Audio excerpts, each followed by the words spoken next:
Hello, and welcome to Wayward Witchery. I'm Pandora Darkmoon, tarot reader, witchcraft mentor, and lifelong witch. This space is for anyone on their soul's journey, whether you're a curious beginner, have been dancing with the moon for years, or simply feel the magic without needing to name it. Today we're diving into a topic I get asked about a lot: why I don't offer predictive readings. So grab a cuppa, settle in, and let's get witchy. When I first started reading tarot professionally, a lot of sessions ended up being predictive. Not because that was my favorite approach, but because it's what most people assume tarot is. And I get it. Will I get the job? Is this the one? What's going to happen next? We all want clarity, especially when life feels chaotic. But pretty quickly, I noticed a pattern, and not a good one. One lovely first-time client even asked if my eyes were going to roll back and my mouth start foaming like in the movies. I mean, no. That costs extra. Let's start with the basics. Predictive readings usually focus on things like timelines, yes or no questions, or whether a specific event will happen. And these types of questions are everywhere, from casual curiosity to deep desperation.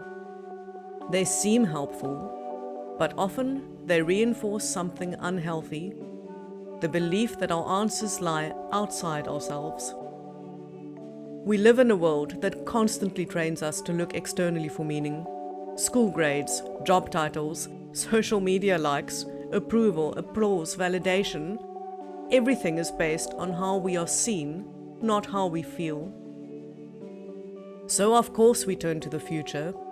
Of course we imagine our best life living somewhere in that magical realm where everything finally lines up. The job, the relationship, the move, the money. That's where the "I'll be happy when" story lives. But here's what I started to notice. The same clients were coming back with the same questions, over and over. This wasn't insight they were looking for, it was hope. And as necessary as hope is, it is not the same as growth. Now, let's tackle the age-old debate. Is life fated, or do we have free will? Here's the truth no one can honestly answer. We don't know how much of our future is fated, and how much is up to us. If fate rules everything, then the future is already written, and prediction becomes theatre. If free will reigns supreme, then predicting anything becomes basically impossible. So either way, the future is kind of a red herring. What does matter is this. What are you choosing now? Where is your energy going now? What do you truly want, not just what you think you should want? Which leads us to one of my favorite quotes. Live so that thou mayest desire to live again. That is thy duty, for in any case thou wilt live again. That's from Nietzsche's Thus Spoke Zarathustra. Because whether or not fate is real, you are the one living your life, right here, right now. The past is memory, the future is imagination. The only thing that truly exists is now. Or in slightly sassier terms, the future isn't guaranteed, the past cannot be changed. So why do we spend most of our energy there? This is why my readings focus on insight and empowerment in the present. Because now is where your power lives. Now is where change begins. So if predictive readings are off the menu, what am I actually doing? Let me try and explain. Instead of telling you what's going to happen, I help you explore what's happening within you, energetically, emotionally, and spiritually. My reading style is rooted in emotional clarity, energy pattern awareness, decision support, and spiritual alignment. I draw on a blend of psychology, witchcraft, and a lot of inner work. And above all, I focus on helping you return to yourself. I don't want you to wait for your life to change. I want to help you change it, consciously, courageously, and with a little magic.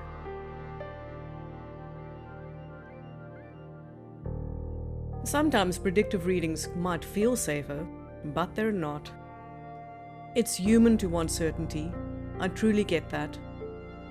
Predictive readings can feel comforting, like the tarot is a lighthouse guiding you through the fog.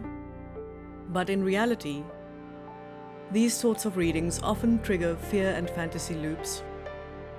I'll be happy if only I... whether it's the soulmate, the job, the perfect home. Postponing happiness is just silly. There is no reason we can't start embracing our happiness right now. The catch is that this does take some work because we need to sort through our feelings and deal with our thoughts. But at the end of the day, what we get out of it is real, not some daydream in the future that never occurs. Predictive readings can also create dependency. I can't make my next decision if I don't see what the tarot says. And while I'm sure this is great for business, that's not really what this should be about. Returning clients are great, but the reasons need to be right.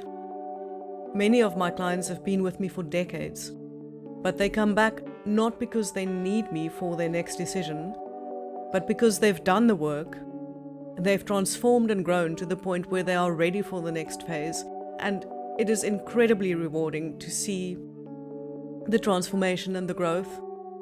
Having a small part in this journey is such a privilege, and that's what it should be about. Not fast food, mass-produced, big money. Our blog and video about tarot ethics delves deeper into this dependency business model. But the bottom line for now is that creating dependency based on desperation is not something I want to get into, and I don't think that's the way to go about this kind of work. Of course, predictive readings can also lead to disappointment when the things don't come true as we expected them to. And ultimately, they take your power away. Instead of putting in the work, changing how you think, how you feel, how you cope and react, you are basically just sitting on a raft, sailing down the river, and you have no control over where you're going.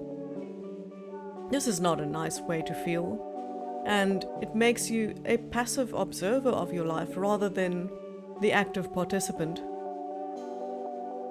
A reading that focuses on now gives you something you can actually do, and that, to me, is real magic.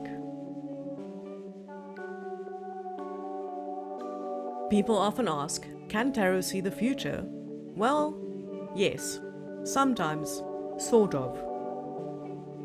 But it's more like a weather forecast than a screenplay. You might spot the storm building, but whether you dance in it or take cover is still up to you. And yes, someone always asks about the lottery numbers. If I knew those, I wouldn't be giving them away. Trust me. There's something else I want to mention. Something a little spicier. Our culture often frames spiritual growth in terms of reward and punishment, especially when it comes to morality. But if your motivation is to avoid punishment or to score points with the divine, are you really growing? To quote the ever-salty Rust Cole from True Detective, if the only thing keeping a person decent is the expectation of divine reward, then brother, that person is a piece of shit. I mean, he's not wrong. The real question isn't what will happen to me, it's what kind of life am I building and why.